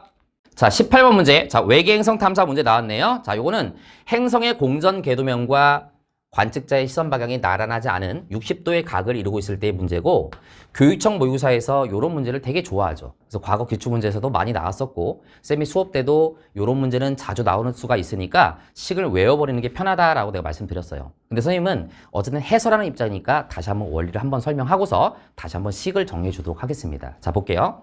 자, 우리가 관찰자의 시선 방향이 이렇게 쳐다본다라고 가정하고, 이때 행성의 공전궤도면이 관찰자의 시선 방향하고 나란하지 않은 이렇게 각을 이루고 있다고 해보자는 거지. 그리고 지금 이 문제에서는 이루는 요 각이 몇 도라고 나와 있는 거야? 60도라고 나와 있는 거잖아요. 그치? 그럼 행성이 이런 식으로 돌고 있는 거고 중심별도 이런 식으로 돌고 있는 거라고 생각할 수가 있는 거야. 일단 여기가 됐죠? 자, 그랬을 때 이걸 따지는 방법이 뭐냐면 이런 거야. 자, 만약에 있잖아. 지금 이 그림에서 A의 행성이 이렇게 있을 때 중심별은 항상 행성과 중심별은 마주 봐야 되기 때문에 공통중앙 중심으로 여기 중심별이 있는 거란 말이야. 그치? 자, 근데 자 A에 있을 때 지금 보니까 지금 관측 파장이 600.01호거든요. 그치? 근데 기준 파장이 뭐라고 돼 있냐면 여기 문제에서 600나노미터라고 돼 있어. 람다 제로 기준 파장이 600나노미터라고요. 그치? 그리고 문제에서 뭐라고 돼 있어? 자, 거기 중심별의 스펙트럼에서 기준 파장이 600나노미터의 흡선의 최대 파장의 변화량은 0.01호라고 했거든요. 그럼 기준 파장이 600일 때 얘는 관측 파장이 600.01호니까 여기서 델타 람다가 뭐가 될 수밖에 없어? 600.01호에서 600을 빼주면 0.01호가 될 수밖에 없단 말이야. 그지? 그럼 요게 바로 뭐가 되는 거야? 델타 람다 맥스. 결국은 최대 파장의 변화를 얘기하는 거잖아요. 따라서 지금 이 지점에서 얘들아 이쪽으로 중심별이 이렇게 가고 있다는 얘기야. 적세 편의가 나타난다는 얘기지. 이렇게. 그리고 요 지점에서 최대 파장의 변화가 나타난다는 거지. 근데 만약에 행성의 공전 궤도면과 우리 관찰자의 시선 방향이 나란하다면 여기서의 시선 속도는 곧 뭐와 같아? 공전 속도의 크기가 똑같지만 지금은 나란한 상태가 아니기 때문에 여기서의 최대 시선 속도가 공전 속도가 아니게 되는 거잖아요. 그럼 지금 행성이 A 있을 때 중심별은 여기 있는 거고요. 여기 있을 때 이쪽으로 가는 최대 얘들아 편이량이 나타나는 요 지점을 여기다가 내가 표현한다면 여기서 이런 식으로 이렇게 가고 있는 상태라고 볼 수가 있는 거지. 그지? 그러면 이때 요 가는 요 속도를 공전 속도 V라고 한다면 이때는 시선 속도가 어떻게 나타나게 되는 거냐면 우리 관찰자가 여기서 이렇게 쳐다보기 때문에 이 빨간색의 화살표를 이쪽 방향의 벡터와 이쪽 방향의 벡터로 다시 뭐로 해야 된다? 이렇게 분해를 해야 된다라고 내가 수업 때 말씀드렸던 거잖아요. 그럼 요게 바로 VR, 바로 시선 속도라고 볼 수가 있는 거지. 알겠지? 다시 한번. 만약에 관찰자가 여기서 이렇게 쳐다보고 있는 상태라고 한다면 이때는 관찰자의 시선 방향과 행성의 공전 궤도면이 뭐한 상태야? 나란 상태지. 그러면 당연히 여기서의 공전 속도를 V라고 한다면 시선 속도도 V가 될 수밖에 없다고.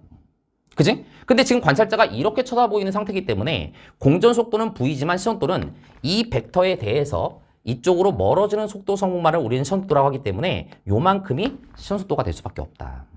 됐지? 무슨 말인지? 그럼 여기가 60도면 여기가 60도가 되는 거고요. 직각삼각형을 만들면 그지?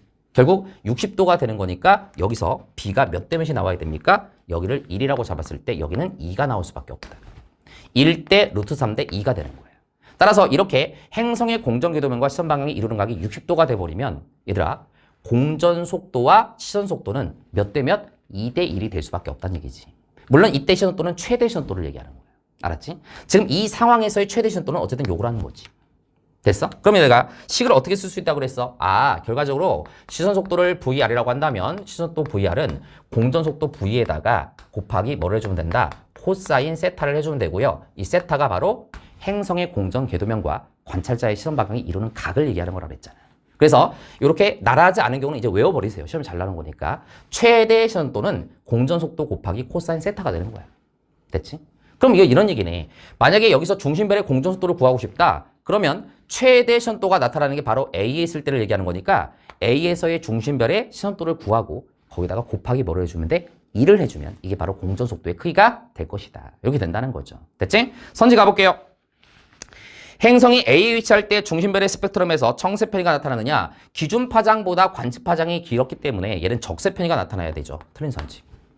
자, 그 다음에 니은 중심별의 공전 속도를 물어봤는데 자 이제 구해보자. 자 여기서 기준 파장이 600입니다. 600나노미터.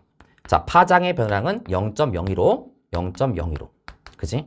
그 다음에 곱하기 3 곱하기 10의 5제곱을 하면 이게 바로 행성이 A에 있을 때 즉 중심별이 여기 있을 때 뭐가 나타나는 거야? 시선 속도를 구하게 되는 거지. 그치? 요걸 구하면 요게 얼마가 나오냐면 요게 7.5가 나와. 7.5. 알겠지? 단위는 km/s가 되겠지. 되지? 그럼 공전속도를 물어봤으니까 여기다가 몇 배를 해주면 돼? 2배를 해주면 되는 거란 말이야. 그치? 그럼 여기다 2배를 해주면 되는 거니까 15가 맞는 거다. 이렇게 판단이 가능한 거죠. 됐죠? 그래서 항상 요거 기억해. 요식. 알았지?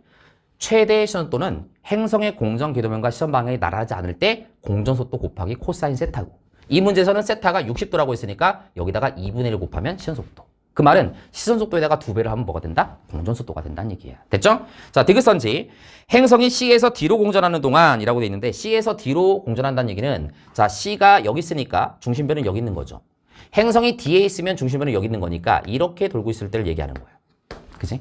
이때는 중심변의 스펙트럼에서 흡선의 파장은 점차 길어지냐를 물어봤는데, 당연히 여기서 적세 편이가 최대니까 중심변이 여기 있을 때는 청세 편이가 최대죠. 그럼 여기 있을 때가 가장 짧으니까 여기서 여기로 갈 때는 점점 어떻게 된다? 길어진다. 우리 많이 했었던 거잖아. 그래서 내가 이런 얘기 했었잖아. 여기서 여기로 갈 때는, 얘들아, 여기서 여기로 갈 때는 어쨌든 접근이니까 청세 편이는 맞아. 정확히 얘기하면 여기서부터 여기까지는 다 청세 편이야. 그 다음에 여기서부터 여기까지는 다 적세 편이야. 그지? 근데 파장이 점점 길어지냐 짧아지냐, 이 말은 경향성을 얘기하는 거기 때문에 여기서부터 여기까지는 점점 길어지는 거고 여기서부터 여기까지는 점점 짧아지는 게 되는 거잖아. 왜? 여기가 가장 짧은 구간이고 여기가 가장 긴 기간이니까. 됐지? 그래서 결과적으로 점점 길어진다. 맞는 선지가 된다. 이것도 우리가 평가에서 여러 번 나왔던 거라서 여러분들 아마 걸려들지 않았을 거라고 믿습니다. 춘식이는 믿습니다. 정답은 4번이 정답이 되겠습니다. 자, 19번 문제. 자, 요거는 별의 진화 문제가 될 텐데, 자, 이 문제에서 여러분들 요 니은 선지라든가 요런 거 낚시에 걸렸으면 안 되는 거였어. 요것도 선생님이 수업 시간에 여러 번 강조했어. 개념 테크트리에서도 아마 언급했을 것 같고요. 솔텍 파트 1에서도 내가 강조했었어. 뭘 강조했었냐면, 자, 봐봐. 우리가 B에서 B'으로 진화할 때하고 A에서 A'으로 진화할 때를 우리가 비교해보면 기본적으로 이쪽으로 갈수록 질량이 큰 주교성이잖아요. 질량이 큰 주교성 쪽으로 갈수록 진화할 때 절대 등급의 변화폭은 더 작게 나타나고 표면 온도는 더 크게 변화한다라고 말씀드렸어요. 근데 절대 등급의 변화폭이란 말은 광도의 변화율을 얘기하는 거고, 광도의 변화량이라고 나오면 내가 조심하라고 여러 번 강조했었잖아. 이것도 결국 그거하고 관계 있는 문제라고 볼 수가 있는 거지. 자, 그래서 일단 정리해보자. A는 B보다 질량이 더 큰 주교성이고, 따라서 진화할 때 A가 A'으로 갈 때까지의 시간보다 B가 B'으로 갈 때까지 시간이 더 길 수밖에 없다. 됐지? 그래서 일단 기억선지는 일단 맞는 겁니다. 니은선지, A'의 광도에서 A의 광도, B'의 광도에서 B의 광도를 뺀 것 중에서 누가 더 크냐를 지금 비교하고 되어 있는데, 다시 한번 해볼게요. 자, 봐봐. 여기가 지금 태양의 광도를 1로 잡았으니까 태양의 절대 등급이 몇 등급이니? 약 4.8등급. 그래서 쌤이 절대 등급을 여기를 대략 한 5라고 잡아볼게요. 약 4.8이니까 근사적으로 한 5라고 잡아보자는 거야. 그럼 여기서부터 여기까지가 광도 100배 차이니까 여기는 절대 등급으로 보면 0등급 정도. 그지? 다시 여기서부터 여기까지가 다시 100배 차이가 나는 거니까 여기는 대략적으로 절대 등급으로 보면 마이너스 5등급이라고요. 그치? 그래서 우리가 기출문제에서 많이 나왔던 내용이 이 Y축에서 요 간격과 요 간격은 같다라고 내가 말씀드렸고, 간격이 같은 이유는 절대 등급의 차이가 똑같기 때문이다. 이걸 우리가 평가원 기준에서 뭐라고 한다고요? 절대 등급의, 자, 다시 한번 써볼게요. 절대 등급의 뭐를 얘기한다? 변화폭을 얘기한다. 이 절대 등급의 변화폭은 질량이 작은 별이 진화를 할 때 절대 등급의 변화폭이 더 크게 나타나는 경향으로 간다라고 말씀드렸고, 이 절대 등급의 변화폭이란 말의 의미는 여기서부터 여기까지도 광도가 100배 차이고 여기서부터 여기까지도 광도가 100배 차이 나는 거니까 바로 광도의 변화율이다. 알았지? 광도의 변화율, 변화 비율을 얘기하는 거다. 이해됐니? 그런데 광도의 변화량이라고 한다면 여기는 1이었다가 얘가 100이 된 거고 얘는 100이었다가 만이 된 거니까 이만큼의 광도의 변화량보다 이만큼의 광도의 변화량이 어떨 수밖에 없어. 클 수밖에 없는 거잖아. 그치? 그 니은 선지도 결국 그걸 묻는 거라고. B가 여기 있고 B'은 여기 있어. A는 여기 있고 A'은 여기 있단 말이야. 그럼 Y축의 폭으로 봤을 때는 얘가 더 폭이 크고 얘가 폭이 더 작지만 지금 여기서 물어본 것은 광도의 변화율을 물어보는 겁니까? 광도의 변화량을 물어보는 겁니까? 광도의 변화량을 물어보는 거란 말이야. 그러니까 당연히 광도의 변화량은 여기서 요걸 뺀 변화량이 여기서 요걸 뺀 변화량보다 더 클 수밖에 없는 거야. 왜? 이 Y축이 광도가 로그 스케일로 가고 있는 거잖아요. 그치? 1, 100, 만 이렇게 가는 거란 말이야.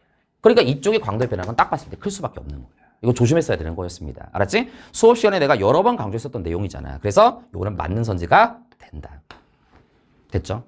자, 디귿선지. 자, A의 표면도분의 A'의 표면온도, B의 표면도분의 B'의 표면온도. 뭐 이건 쉽죠? 지금 봤을 때 요거하고 요거의 표면도의 차이가 더 크겠냐? 요거하고 요거의 표면도의 차이가 더 크겠냐? 당연히 A와 A'의 표면도의 차이가 더 클 수밖에 없다고.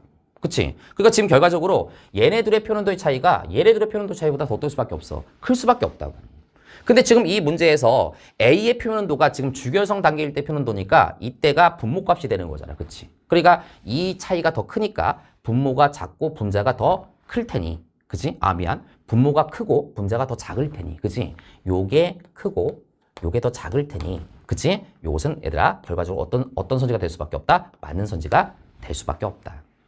물론 선생님 지금 얘기하는 방식에서 오해를 하면 안 돼요. 쌤, 화살표로 이렇게 표현한다는 얘기는 요거보다 요거가 표현도가 더 높다는 얘기입니까? 아, 그건 아니고 A 프라임이 B 프라임보다 표현도가 더 낮다는 얘기입니까? 그건 아니고 A 프라임이 B 프라임보다 표현도는 좀 높지만 차이로 봤을 때는 요게 분모와 분자의 어떤 비율을 봤을 때는 이쪽이 더 작은 값이 될 수밖에 없다는 얘기를 하고 있는 거라고. 알았지?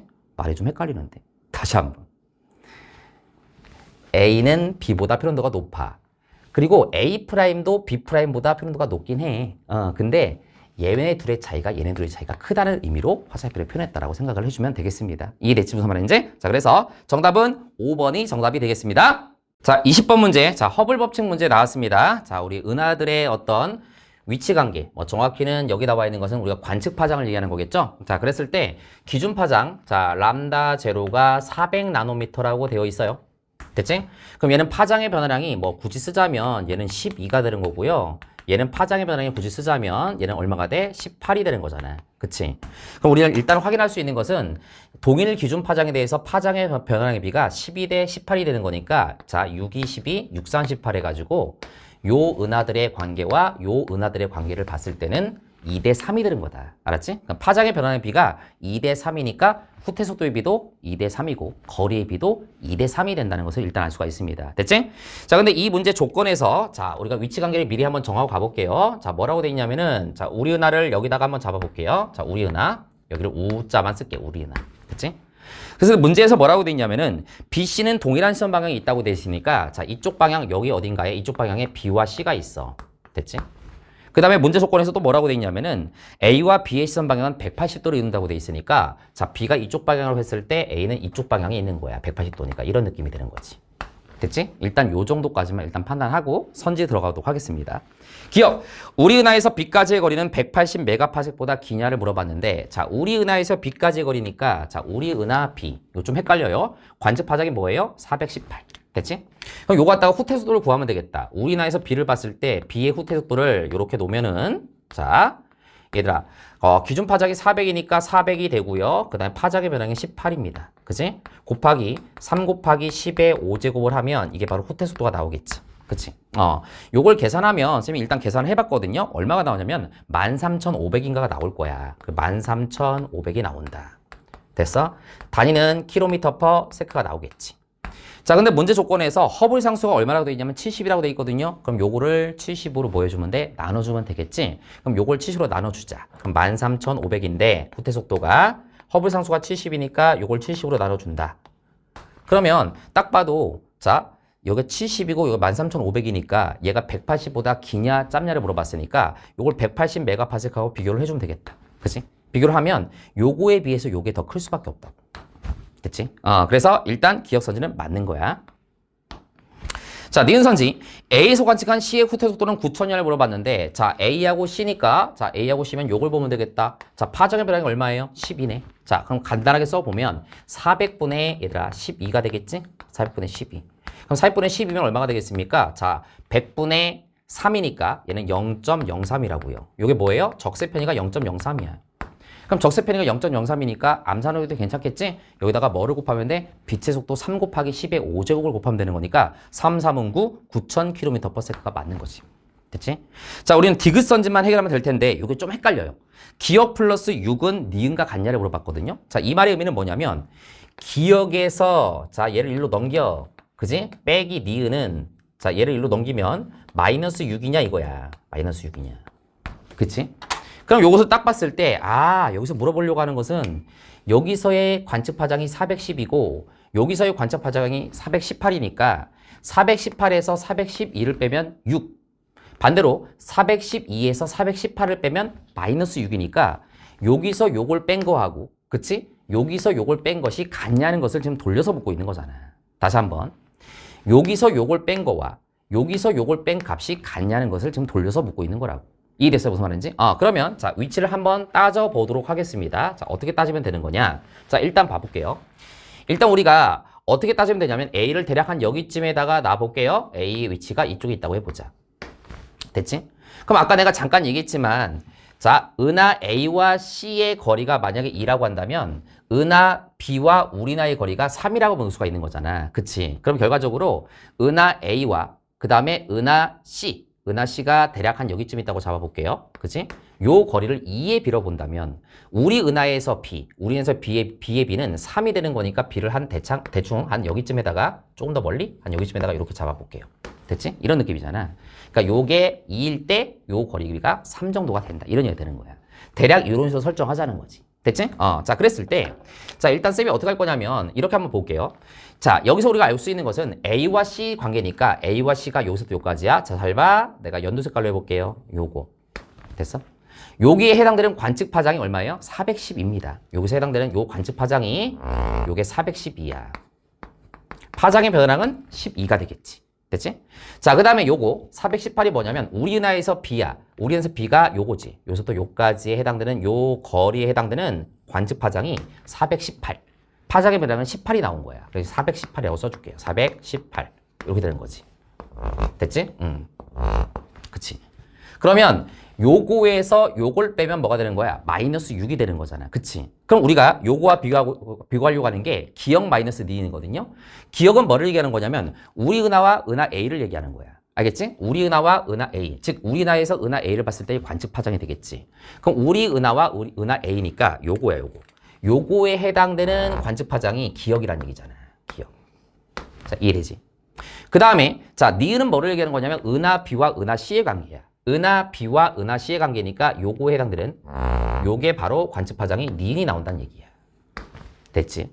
그럼 이 문제의 의미는 뭐냐면 결과적으로 이걸 묻고 있는 거구나. 자, 은하 A에서 은하 C의 관측 파장이 410이니까 여기서부터 여기서부터 412에서 418을 뺀 값은 요 기억에서 요 니은을 뺀 값하고 같냐는 것을 좀 돌려서 묻고 있는 거라고. 이해해서 무슨 말인지? 그치? 그러면 우리가 여기서 이렇게 한번 생각해보자. 여기 우리 은하에서부터 요 C 은하까지가 공통이 되는 부분에 해당이 되니까 요걸 쌤이 그냥 X라고 놔볼게, X. X? 자, 그럼 이런 고서 쌤이 뭐라고 쓸 거냐면 이렇게 한번 써볼게요. 여기서부터 요 X를 빼면 요게 뭐죠? 기억이죠. 즉 무슨 말이냐면 A 은하와 C 은하 사이에 거리가 있을 거란 말이야. 됐지? A 은하와 C 은하 사이의 거리. 여기서 얘들아, 여기서 뭐를 빼? X를 빼. X를 빼. 그럼 요게 뭐가 될 수밖에 없어. 이렇게 빼면 요게 남을 수밖에 없지. 요게 바로 뭐가 되는 거야? 기억이 된다고요. 관측 파장을 봤을 땐 기억이 되는 거야. 알았지? 요것도 A에서 C까지의 거리라고 봐도 좋고 결국 이 거리에 해당되는 관측 파장이 있다는 얘기지. 요렇게 식이 나오겠지, 그지? 그럼 하나 더 세우면 어떻게 세울 수가 있냐면 여기 우리 은하에서부터 요 B까지의 관측 파장이 418이잖아. 그치? 그 우리 은하에서 B까지의 관측 파장이 요게 418이야. 그치? 그럼 여기서부터 요까지 해서 여기서부터 요까지 되는 요 X를 또 빼. 됐지? 요걸 빼면 요게 바로 뭐가 될 수밖에 없어. 여기서부터 요걸 뺐으니까 요 니은이 나올 수밖에 없잖아. 이 니은이 바로 여기서 바라본 여기에 뭐야? 관측 파장이 되는 거잖아. 요렇게 식이 완료가 된다라는 거지. 그럼 우리가 알고 싶은 건 뭐야? 기억 마이너스 니은이지. 요거 빼기 요거잖아. 그치? 그럼 여기서 요걸 빼버려. 이렇게 빼버려. 요렇게 빼버리자. 됐어? 그럼 이제 뭐가 남겠습니까? A 은하에서 C 은하를 봤을 때의 관측 파장. 그치? 그 다음에 빼기. 우리 은하에서 그 다음에 B 은하를 봤을 때의 관측 파장. 이렇게 되는 거잖아. 자, 둘 다 빼기로 보이니까 이렇게 표시를 할게. 화살표. 요걸 얘기하는 거야. 됐지? 자, 요거는 자, X는 그냥 지워져 버릴 거고요. 기억 마이너스 뭐가 되는 거야? 니은이 될 수밖에 없다. 이런 얘기가 되는 거야. 물론 선생님처럼 풀지 않아도 되지만 결국 이런 상황이 된다는 거지. 그럼 결과적으로 기억 마이너스 니은은 뭐가 똑같아? A은하에서 C를 바라봤을 때 관측파장에서 우리은하에서 B은하를 봤을 때 관측파장을 뭐 해주면 돼? 빼주면 된다고요. 근데 A에서 C은하는 뭐를 얘기하는 거냐면 요걸 얘기하는 거잖아. 요게 뭐였어요? 요게 410이잖아. 요게 412 관측파장이. 우리은하에서 B은하를 봤을 때는 관측파장이 얼마입니까? 요게 418이 되는 거잖아.